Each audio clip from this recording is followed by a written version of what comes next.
The sun was setting when I arrived in the town. The square was full of fog. Stone buildings were turning orange.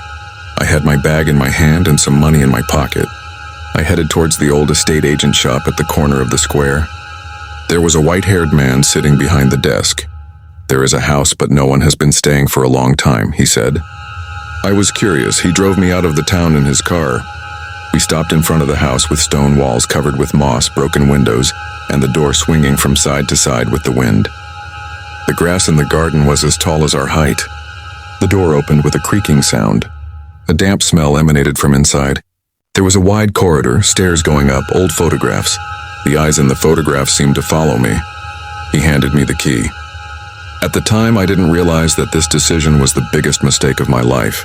I lit the fireplace. I went into the living room. There was a storm outside. I could hear it howling. The curtains were flapping left and right in the wind. It was getting late. Heavy footsteps came from upstairs. There was no signal on my phone, and there was no signal. I slowly climbed up the stairs. In the dark corridor, a cold and harsh air was blowing through the ajar window.